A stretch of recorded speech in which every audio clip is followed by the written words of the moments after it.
Hey guys, I have a quick question for you. Have you ever thought about starting your own podcast? If so, well, you might want to consider Anchor. So when Jesse and I first started doing this, we had a lot of questions. We had no idea what we were doing. How do we record an episode? How do we even get it out there to people? And truth be told, Anchor, which is the app we use to record this, made all of this incredibly simple.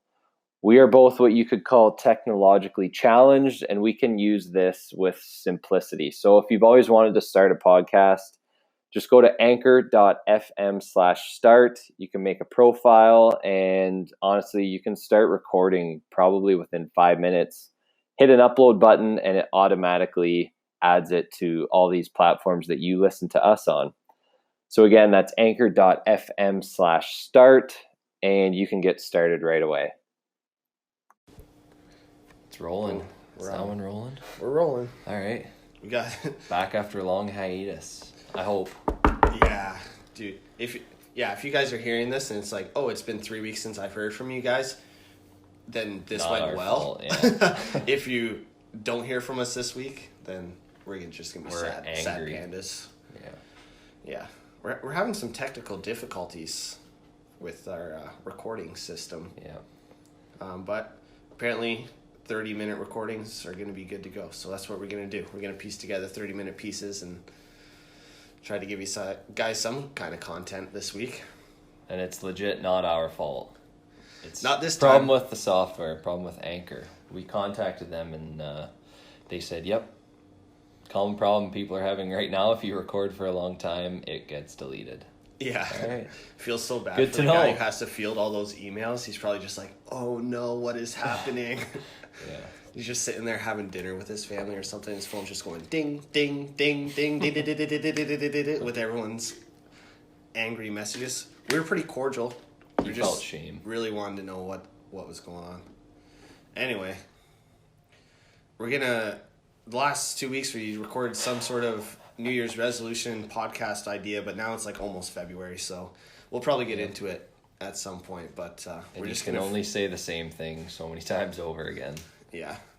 It would sound like two potatoes talking to each other if we went over that topic again, just beating a dead horse, but we're going to field a whole bunch of questions that we've gotten from Instagram and from our fellow coaching staff at West London CrossFit, some member questions that just have come up on the fly, and just start there and see where we go. Yep. What do you got? Depends where you want to start. Do you want to start with someone who was away from group class for a little while over the Christmas break and then came back? Or we can start... Yeah, that's a good one. Because I think we're still at the point in the year that some people may not have made that jump to come back yet. Yeah. Especially if they're current paying members and they just took a break over the holidays and they're having a hard time. Either they haven't been in yet at all since the holidays, or their frequency and just their consistency is off because of whatever reason. So that was literally the question. It was, how long does it take to quote unquote return to fitness after being away from group class for about 3 weeks? Mm-hmm. So like assuming that the individual also didn't really have the opportunity to do a whole lot of fitness at all when they were away. Mm-hmm. I actually know that for this individual in particular, well, I can say they're on a cruise, so it made fitnessing pretty difficult, apparently. Okay. Even when the individual tried the odd time, it was, I guess, I've never thought about this, it was pretty bizarre because you feel like even on a massive cruise ship, you would still feel like the commotion of the water. So, I mean, anytime you're kind of shifting back and forth a little bit, it'd be difficult to fitness. Yeah. I could see that. Get a little... Be different. Yeah. Jello legs. Yeah, that'd be weird. I think the easiest answer is like yesterday, but I know that's not a good answer, so I'll do better than that. It's easy to look... So if you're a member at a gym that releases their programming ahead of time, like we do, the evening before, it's easy to look at the programming and just be like, oh man, that's so much, or that's so heavy, or this or that.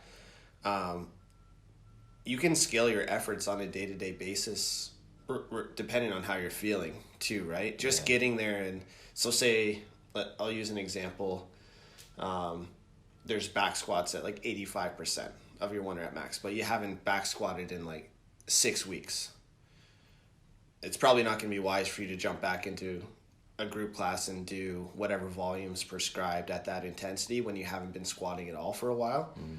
So it would just simply be scale the intensity of the workout to where you're at, meet yourself where you're at, and just get the work done, right? And then you build momentum day to day as you follow that principle. The most important thing, and we've talked about this before in any fitness program, is just consistently showing up and doing the work. It doesn't always have to be all out. I talk to some members. There's some people that come to the gym 5 to 6 days a week. Their goals aren't to be competitive in fitness. Their goals just to be generally active, and they enjoy using the gym because they don't have to think about anything when they come in. That's quote for quote what they said. That's the only reason why they keep coming, so they don't have to think about it. All they do is show up.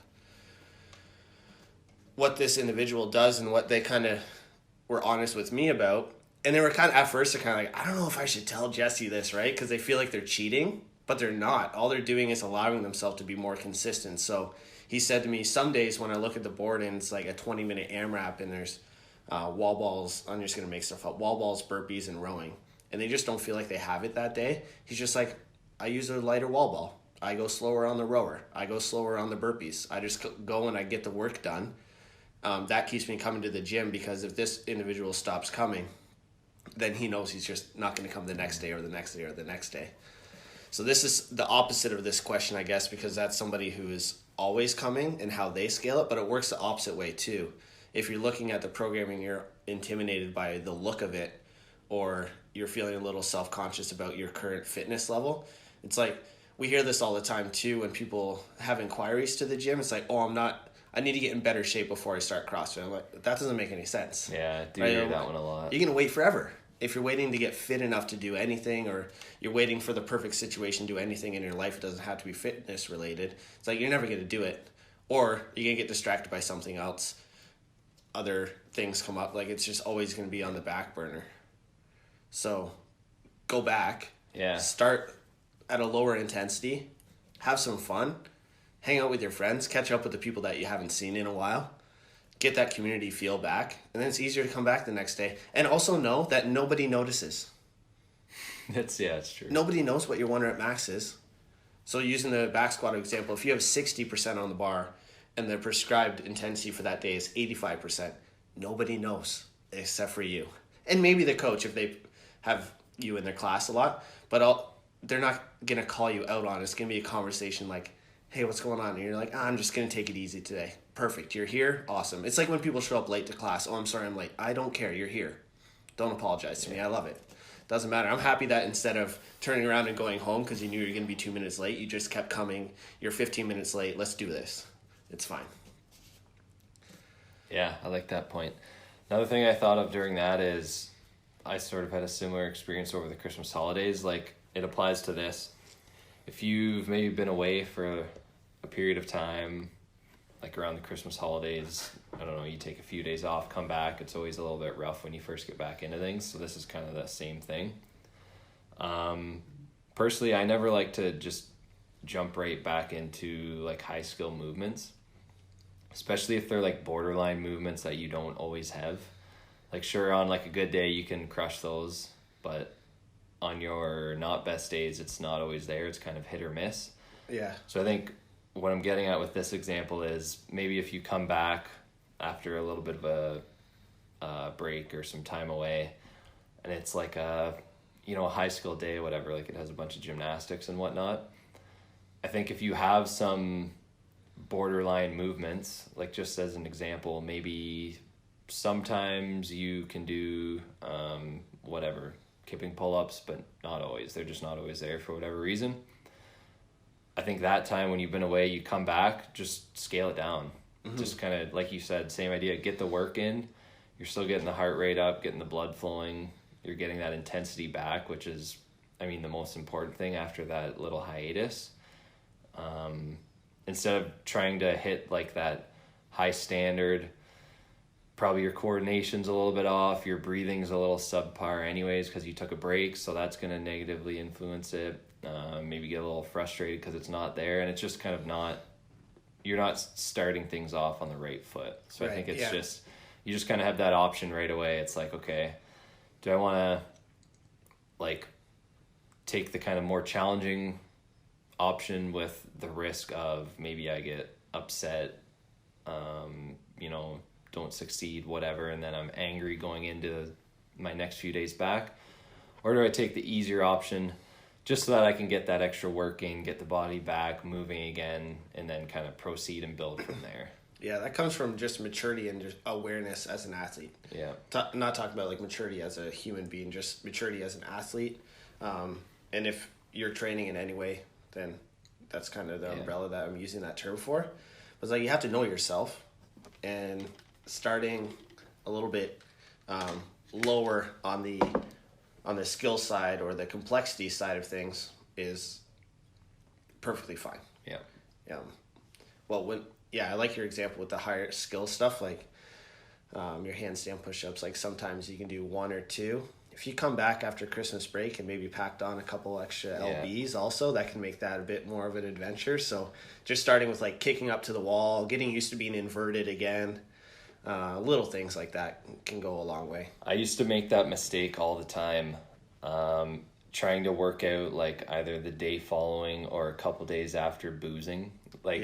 I rarely booze these days compared to, high school Chet, whatever.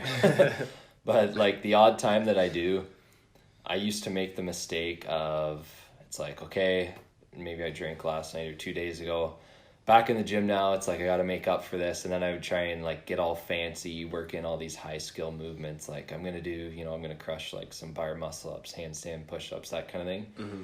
And like, it's just not there. Like the coordination isn't there, your strength isn't there, and you just can't get any momentum going. Mm-hmm. And then you kind of just end up wasting your time. So that's one thing I've definitely learned kind of, I don't know, in the past couple of years, I guess, where it's, if the body for this reason just isn't feeling it, like there's nothing wrong with just a little bit of quote unquote bitch work. Yeah. Like, and that's why I like workouts like, for instance, the Christmas crippler. Like it's not fancy, it's not complicated, it's just kind of grunt work because guess what? Probably the majority of people that time of year probably went out, had some drinks the night before, it's the Christmas season, eating like junk, that also adds to it. So there's nothing wrong with just kind of putting your head down and doing some bitch work. Yeah.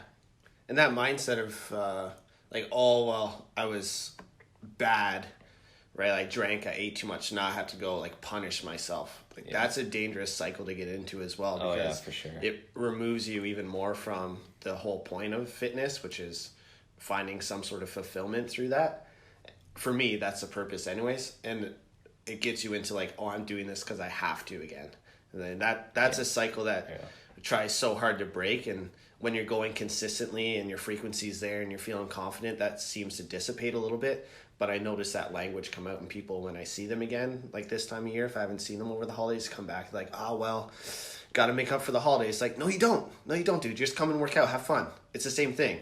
The gym's exact same as when you left. Nothing's changed. It's all good. Nobody probably even noticed that you were. Well, I mean, we noticed that they're not there, obviously, not many, but though. It's not like we post on our Instagram story all the people that we haven't seen in a couple of weeks. Yeah, that's a good one. Good for this time of year too. Yeah. Mm-hmm. Should we pause that and then go again, or just let it roll? Yeah. Probably pause it, clip it, and start again. All right. Good thing we did that. Yeah, test 1 works. Kinda, sorta. Yeah. We can't use our mic now, so sorry if the sound's a little bit off or echoey, but it'll sound a little bit different. The webpage isn't working for us, so we gotta use the old cellular device. So doesn't sound too bad though, I'm surprised. Yeah, it sounded okay. It even picked up the delivery truck next door there, backing up. Is it Rona? Yeah. Pitter pattern. Yeah. We had another question about pre-workout. it was just pretty general. What are your thoughts on pre-workout?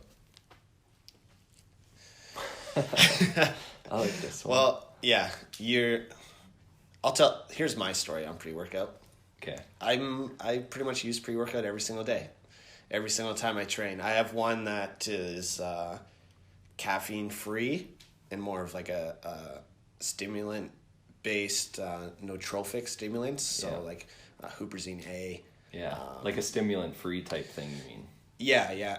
That's what I mean. More nootropic and different extracts and things like that to increase blood flow specifically. It's by Driven Nutrition. It's called Flow. So that's the idea there. I usually take that one in conditioning only sessions. And yeah, I use Driven's other pre-workout as well. Their pre-WOD supplement before strength sessions. And I remember when I first started with my coach, Mike, he's like, you got to stop taking pre-workout. Like Mike's don't buy Oli shoes, don't use pre-workout, right? Like just let your body do its thing. And like I love his approach. It's very smart. I'm not always the most intelligent person when it comes to, right? I mean, like, here's the thing too. I'm speaking at this from a point of view of competitive fitness. I don't train to be healthier. That's not my driving force right now. It will be eventually, for sure. But for right now, I train because I want to compete and I want to win, basically. So for me, if I'm dragging my butt, I don't want to miss that session, right? It'd be easy for me. Yeah. And for me, there's very rare times when I feel like I need pre-workout, but it comes up maybe once every month or so where it's a day where it's like, dude, if I don't take pre-workout, there's no way I'm even going to be able to pick up a barbell. And I know that's not true, right? I know habitual. It's not true. Yeah. It's a habitual thing, and it's a process thing for me. It's like, okay, I take my pre-workout, I get my warm-up on, right? Like I'm doing my thing, doing my like activation movements and things like that. You can feel the pre-workout start to kick in a little bit. You turn the gangster rap up and you just throw down. That's my thing, and I love it. And I know, and I have to really be sure that I'm saying that this is from like a competitive fitness, and this is not the best practice. Yeah. At all. This is not a recommended thing.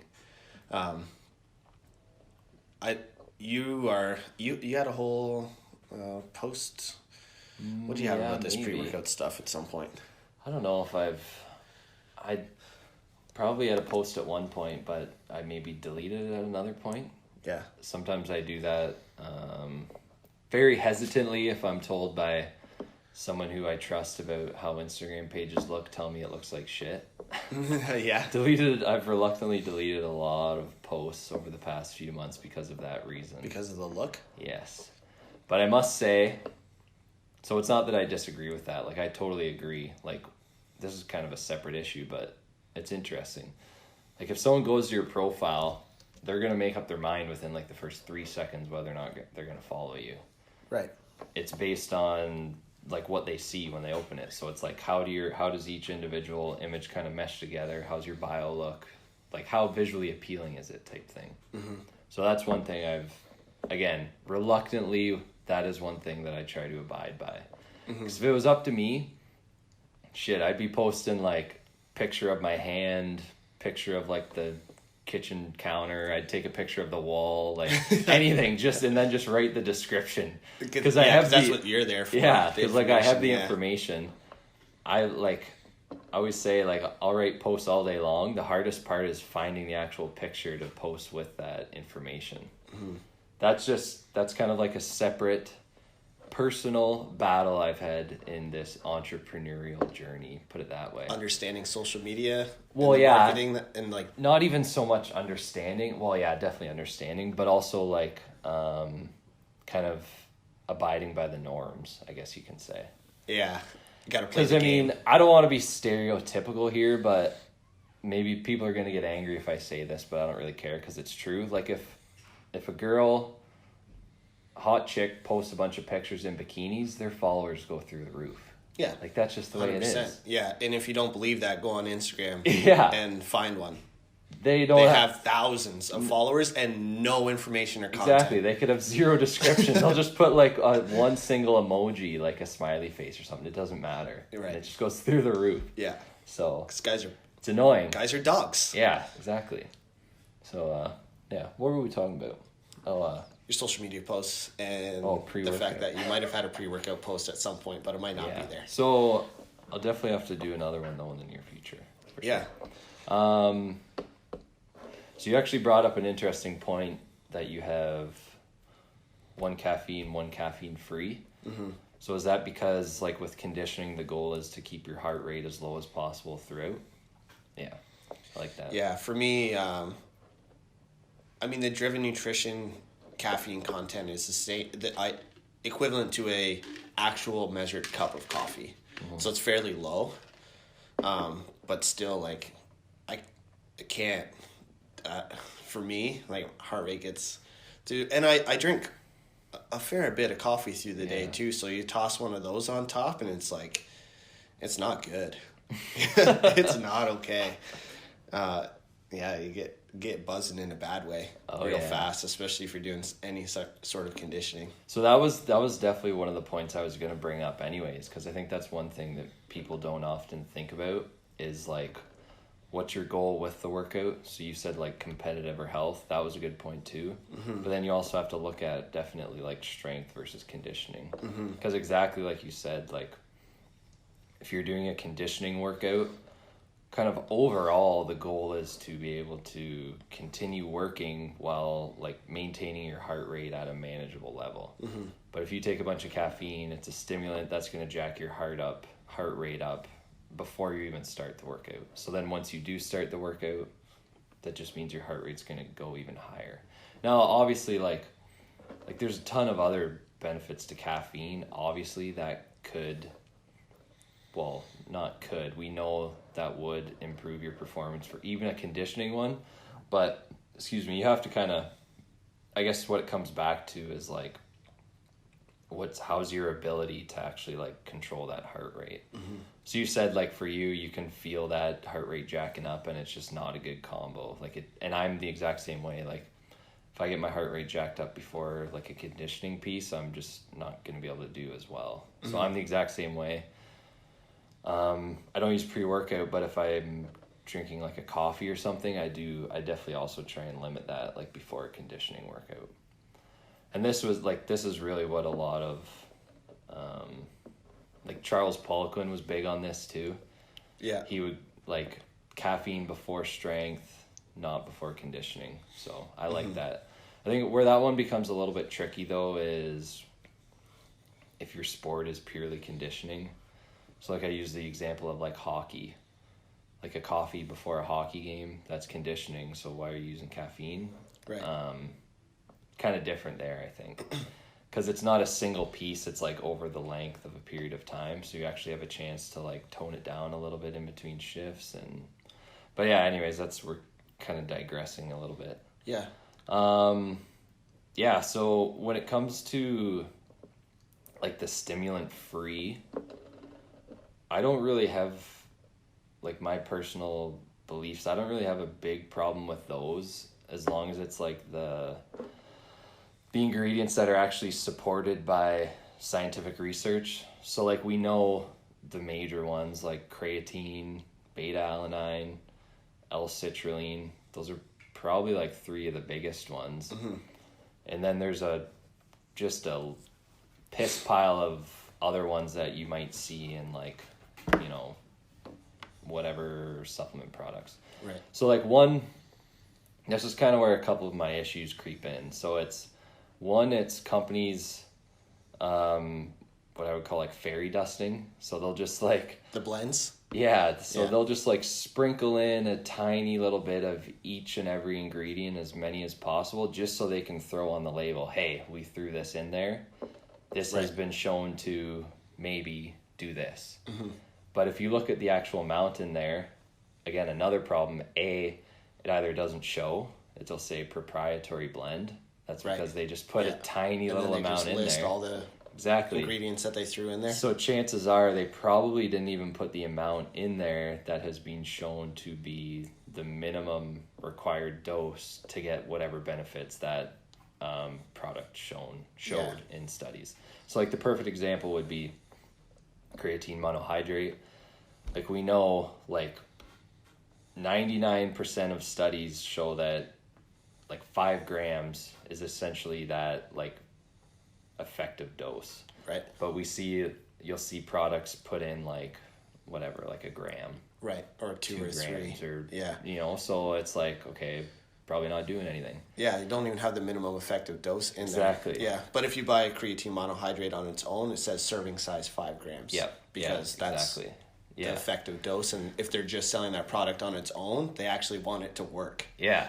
Like it has to work. Exactly.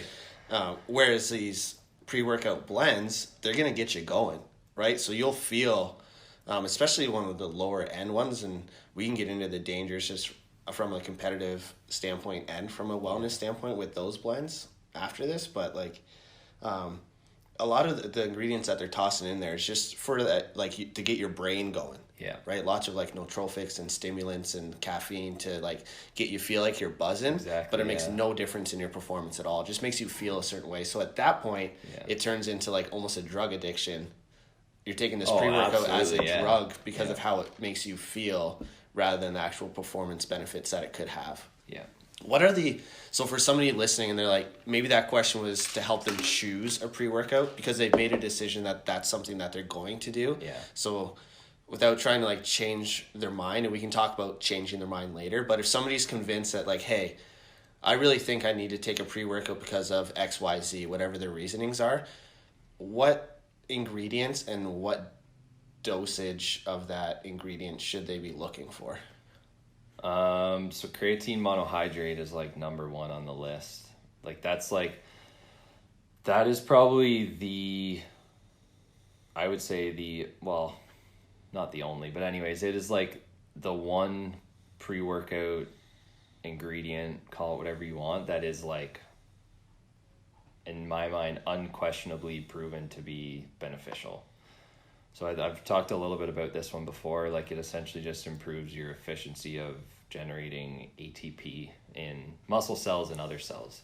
So I talked about that, like same mechanism in brain cells. Like they need ATP, so that's why creatine appears to be really beneficial for even things like concussion, just because it's providing that extra energy. Mm-hmm. So you're using your creatine phosphate energy system before you're using any other ones. So it's improving those bouts of very, very short bouts of like explosive strength activities. Mm-hmm. So creatine definitely, and like I said, 5 grams. That one, there's been a little bit of research lately, maybe suggesting that if you take a single 5-gram serving all at once, that maybe you're not fully absorbing all of that.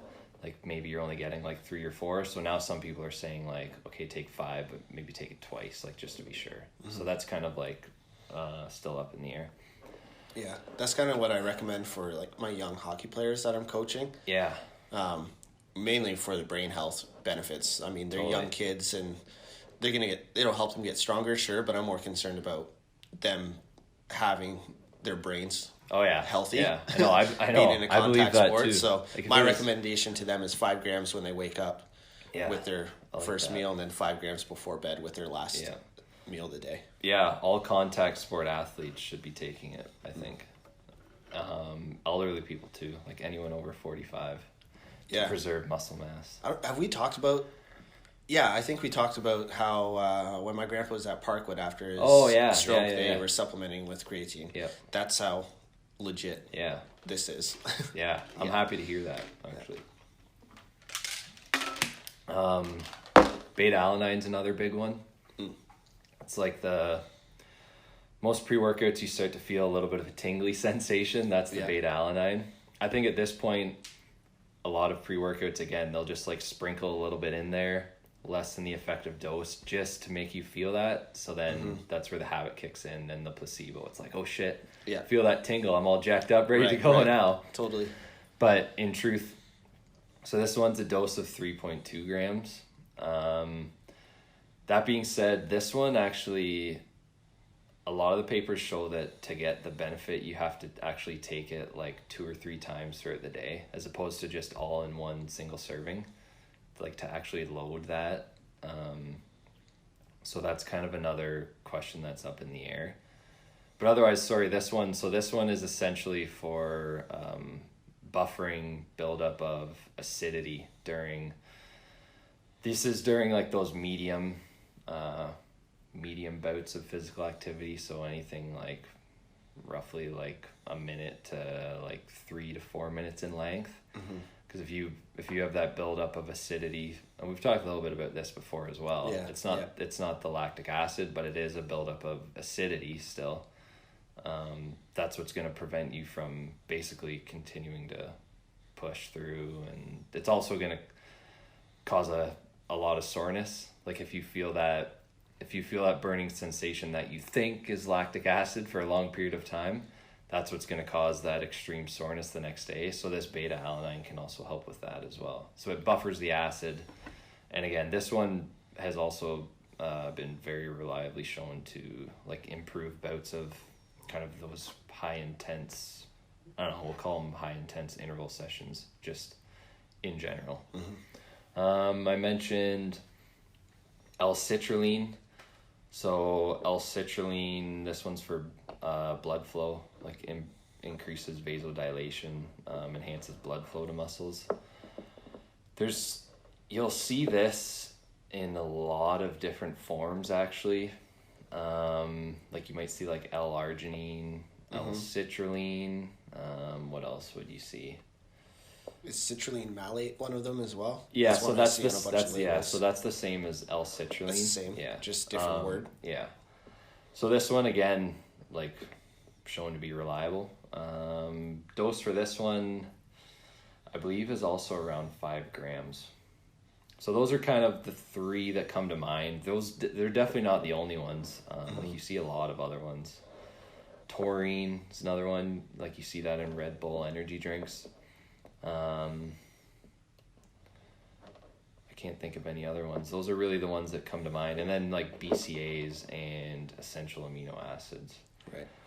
So I guess to kind of like summarize that point, like if you're looking for like bare bones minimum, creatine would be like option 1A. If you only, whether it be like budget or whatever, that's kind of your number one choice. From there, you could consider something like a beta-alanine. I tell a lot of athletes just to save the beta-alanine until like competition season, or save it until like playoffs, because the benefit does like it plateaus. So it's like if you take it for a long period of time, the benefit actually drops down a little bit. So if you wait until it's like playoff season, you'll start loading it for like 3, 4, 6, 8 weeks, however long that competitive season is.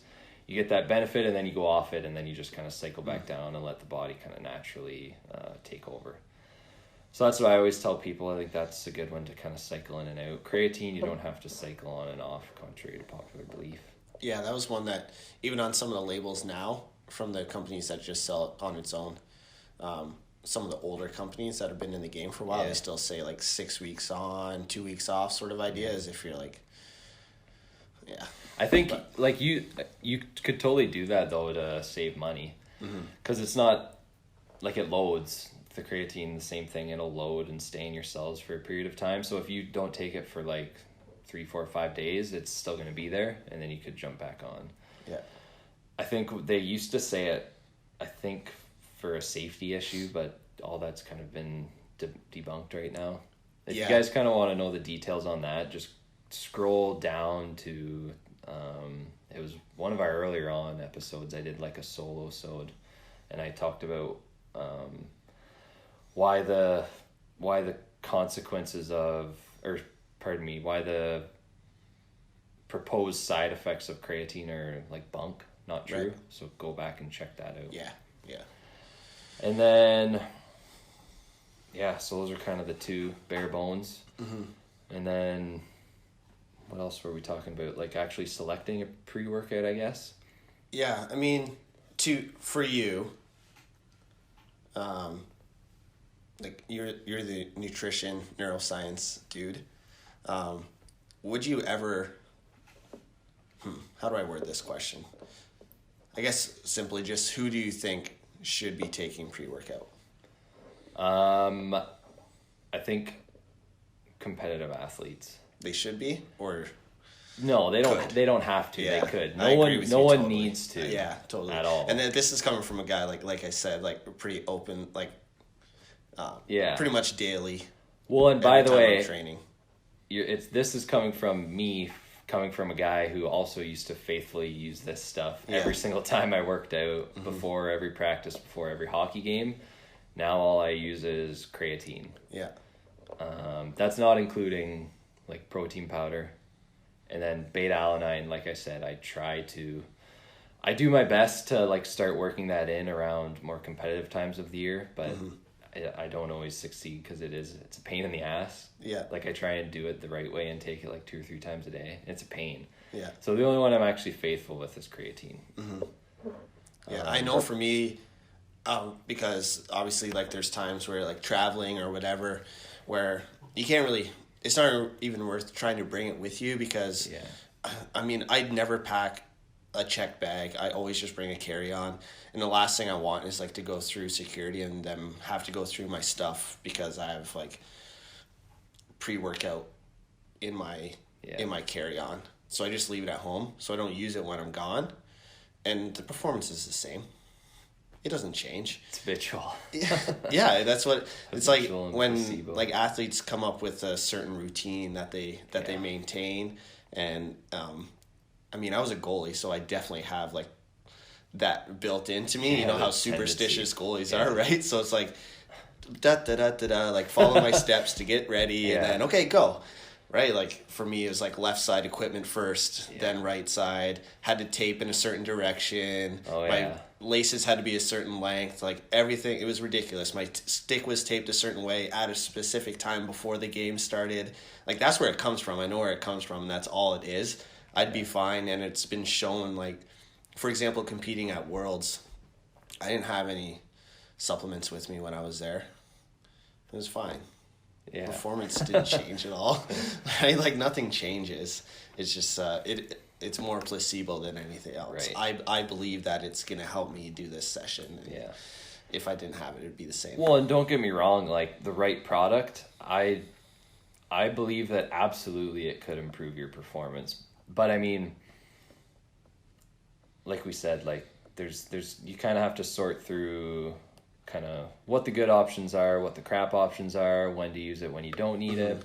So like another example, I kind of like the idea of this like training versus competition thing. So like in training, you're not using it. Competition, sure, I'll try and get every edge that I possibly can, and then I might work it in a little bit.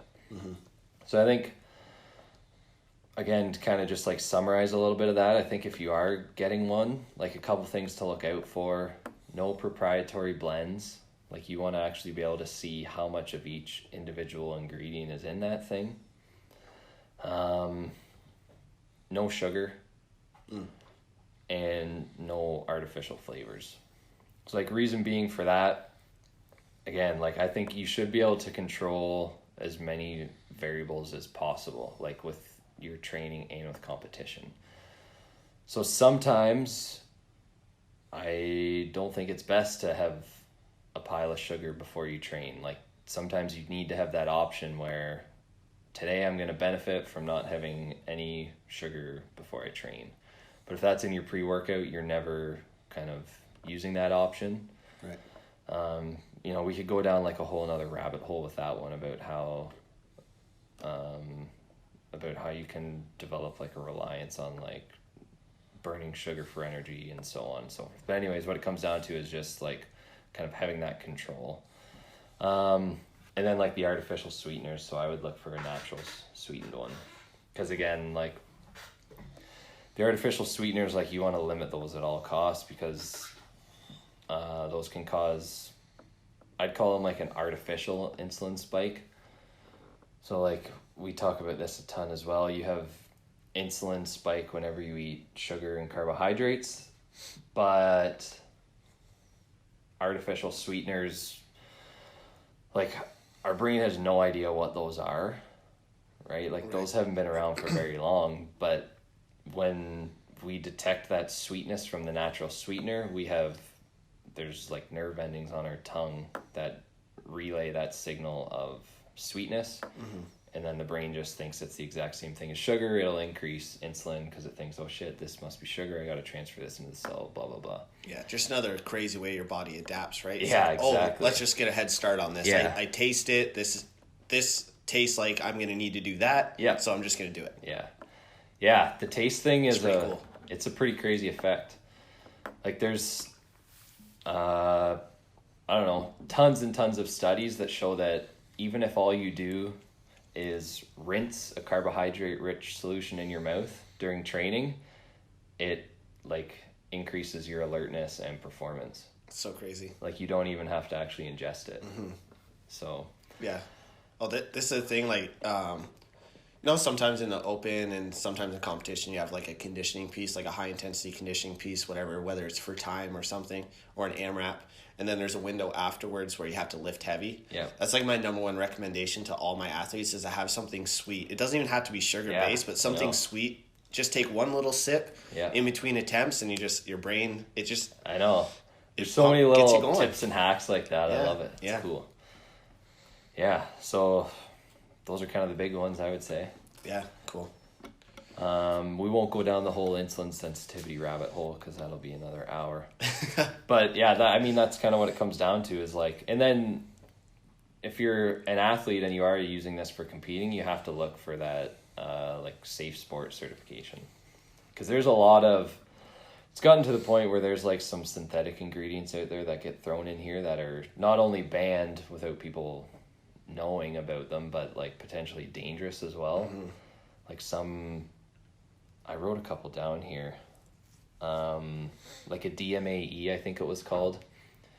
Used to be a popular one in maybe like Jacked 3D or something that. Yeah. And like that's illegal now because I think they did some studies and found that it was like a neurotoxin. Like if you put it in a petri dish with brain cells, it kills them. That was in one. That's crazy, dude. It kills them. I think. Don't quote me. Yeah. That's wild. Or, I don't know. It might not kill them, but it'll mess them up. It's crazy. All those, like, if you haven't heard of a brand and all of a sudden they come out with a pre-workout, don't buy it. Yeah. Don't do it because the label and what's actually in it probably is not the same. Yeah. Because they haven't been checked by the FDA yet. They can put whatever they want on the label. It could be cocaine.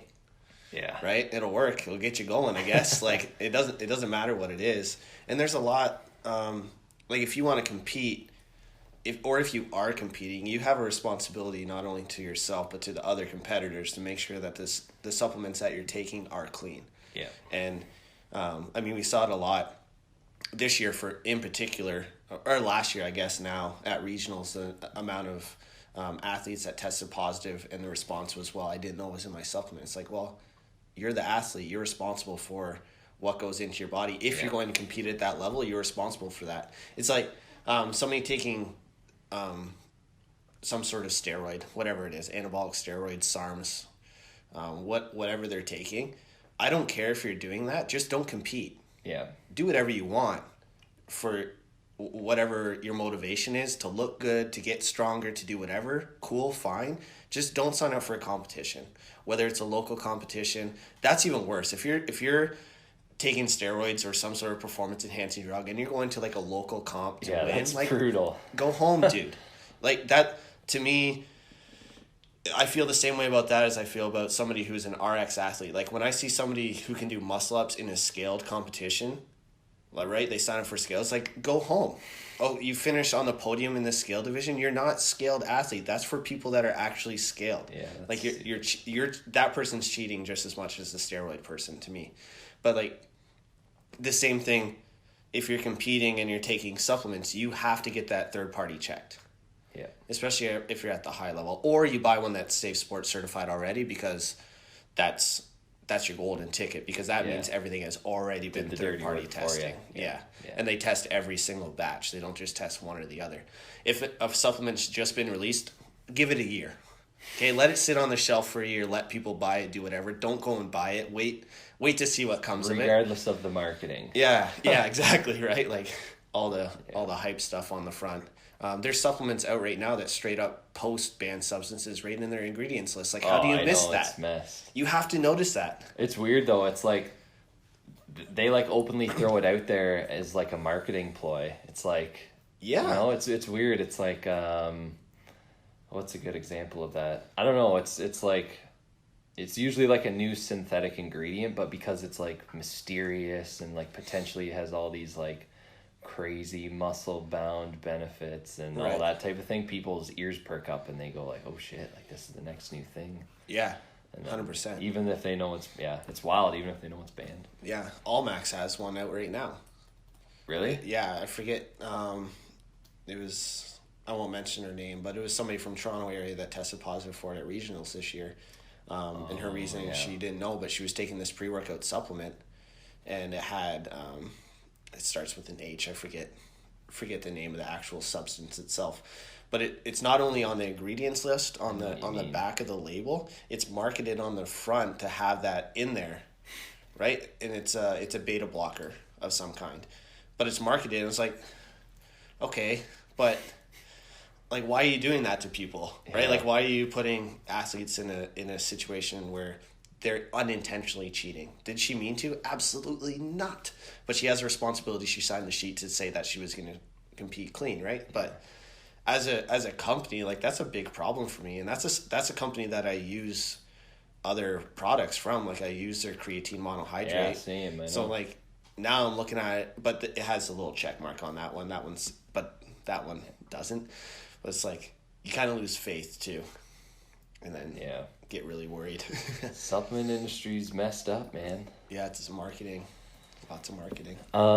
We didn't even talk about the stimulant portion, which is my major concern with it.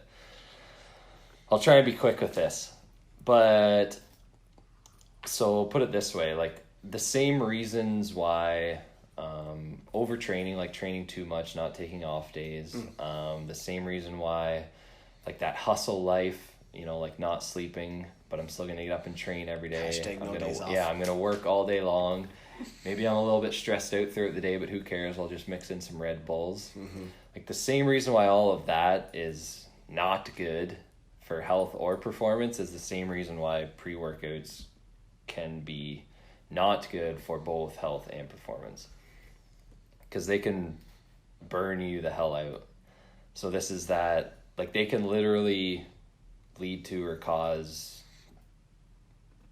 adrenal fatigue. It's from the overreaching. Yes. Just like I said it earlier, like, I'm so tired I can't do this session. I take my pre-workout. I do exactly, the session. That's poor practice on my part. That's not the way to do it, right? Like, that's, you got to take a rest day. But you got to think about the people who are doing this on a regular basis. Like and by the way, not adrenal fatigue. I just use that because that's what you guys know it as. We've talked about that before. But anyways, everyone knows your stance on that. Because this is a legit thing where people actually rely on it. So there's a few scenarios where like, and this goes with caffeine and pre-workout. It just so happens that pre-workout is highest in caffeine, highest in stimulants. Like if you have shit sleep, like if you can't get to sleep at night, if you wake up a bunch throughout the night a couple of times, if you wake up not well rested, probably pre-workout contributing, might be a good idea to ditch it. If you're like relying on it, so if you feel like you actually need it to like become energized, motivated, be ready for your workout, again, another reason, because it's kind of like, I actually talked to someone about this the other day. It's the same idea as like, it'd be like putting a Band-Aid on a bad cut that needs stitches. Like the Band-Aid, which is the pre-workout, it's not necessarily directly causing any harm when you're taking it that single time. But the more you take it, the more you put that Band-Aid on, the longer that cut goes without getting stitches. So the longer you just keep putting the Band-Aid on, not getting stitches, the worse that cut's going to get. It's going to get infected. You're going to have inflammation, all sorts of diseases. So it's the same thing. Like, by relying on this caffeine, these stimulants, this pre-workout, just means you have this underlying separate issue of not being able to generate energy naturally yourself, and instead of addressing that, you're just kind of band-aiding that with the pre-workout. So it's like the pre-workout is in the end kind of like not directly, but in a way making that problem worse. Gotcha. So I think that's another good example. Yeah. And you just kind of have to look at it like the best athletes and even the healthiest people are the ones who can recover the best, recover the fastest. So we'll just use the example of like CrossFit athletes. The best athletes, because at that point, I mean, not everyone, like Matt Fraser's, you know, like miles ahead of other people, even in terms of like skills and whatnot. But anyways, there's like a massive chunk of people who probably have like same strength, same skills, all these same variables, but they're separated by their ability to recover like in between an interval, recover in between an event, recover in between days. So like their ability to recover throughout that night, and then kind of their ability to recover like throughout the season. Yeah. And this is where like a bundle of like caffeine stimulants pre-workout could impair that, because we have to remember that it's increasing cortisol, and anytime you have like chronically high cortisol, so if you're on like the pre-workout even like a couple times a day or every day or whatever, you're never ever giving your body and brain a chance to actually come down from that high and recover. Right, and that's where all the adaptations to training actually occur. Yeah, exactly. When they're recovering as well. Yeah. So that's kind of how those long-term consequences can creep in. Cool. Yeah. That's a lot of info on the pre-workouts. Yeah. Basically, hope that helps. Yeah, I think it helped a lot of people. It's just there's no black or white answer, right? Like you're not, that question isn't yeah everyone should take it, or no, nobody should take it, and this is the way it's but at least you have been able to tell people what an effective dose is and what ones to avoid if it's a choice that you're going to make. It's like mitigating damage, I guess, or allowing making sure that you're actually going to get some sort of benefit from what you're doing. Yeah, anything that's a blend or new, stay away from. It's not going to be of any help to you and could potentially be making you sick, I guess, to make it simple. Yeah. Right. Yeah. That sort of thing. Should we stop this and answer probably. the next question? We're nervous over here, guys. We don't want to lose any of this. All right, we're coming back.